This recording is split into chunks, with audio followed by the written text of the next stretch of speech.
Hi friends, welcome to யாஷிகர்.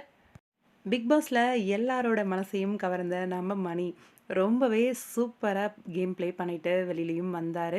எல்லாருக்கும் அவரை பற்றின நிறைய கேள்விகள், அந்த கேள்விகளுக்கு பதிலளிக்கிற மாதிரி நேற்றுக்கு ஒரு ஃபேன்ஸ் மீட்டும் வந்து நடந்திருக்கு. இன்றைக்கி நம்ம ஃபேன்ஸ்க்காக இன்ஸ்டாகிராம்லேயும் லைவ் வந்திருந்தார். அதில் ஒரு சில விஷயங்கள்லாம் ஷேர் பண்ணிக்கிட்டாரு.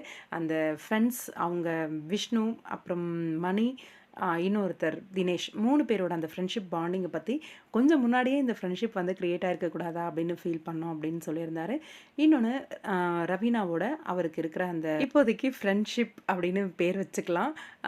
அது வந்து ஒரு சிலர் வந்து அவங்க 2 பேரும் இப்போ பேசாமல் இருக்காங்க இல்லையா? என்ன ரீசன்னு தெரியல.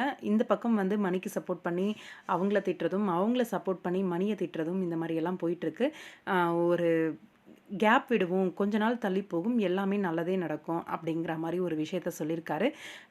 நெகட்டிவிட்டியை வந்து ஸ்ப்ரெட் பண்ணாதீங்க, தவறாக எந்த ஒரு புரிதலும் செய்யாதீங்க, இது அப்படியே விடுவோம் கொஞ்ச நாள் ஆற போட்டோன்னா அது ஆட்டோமேட்டிக்காக வந்து எல்லாமே நல்லதே நடக்கும் அப்படிங்கிற மாதிரி மணியோட கருத்து வந்து சொல்லியிருக்காரு. மணியோட ஃபேன்ஸ் வந்து ரவீனாவை திட்டுறதும், ரவீனாவோட ஃபேன்ஸ் வந்து மணியை திட்டுறதும், இதை தயவு செஞ்சிடாதீங்க, நான் ஒரு ஹம்பிள் ரெக்வஸ்ட்டாகவே வச்சுருக்கேன் அப்படின்னு சொல்லி மணி வந்து இன்றைக்கி லைவில் இந்த விஷயத்தை வந்து ஷேர் பண்ணார். மூவி சான்ஸ் வந்தால் நடிப்பீங்களா அப்படின்னு சொல்லி கேட்டாங்க. கண்டிப்பாக நடிப்பேன் அப்படின்னு சொல்லியிருக்காரு. போயிட்டுருக்கு, பார்ப்போம் நல்ல ஒரு கதையாக வருதா அப்படின்னு சொல்லிட்டு அப்படிங்கிற மாதிரி சொல்லியிருக்காரு. வெயிட் பண்ணுவோம். கண்டிப்பாக மணியோட ஃபேன்ஸ்க்கு நல்ல ஒரு இன்ஃபர்மேஷன் சீக்கிரமாகவே சொல்லுவார் அப்படின்னு சொல்லி எதிர்பார்க்கலாம்.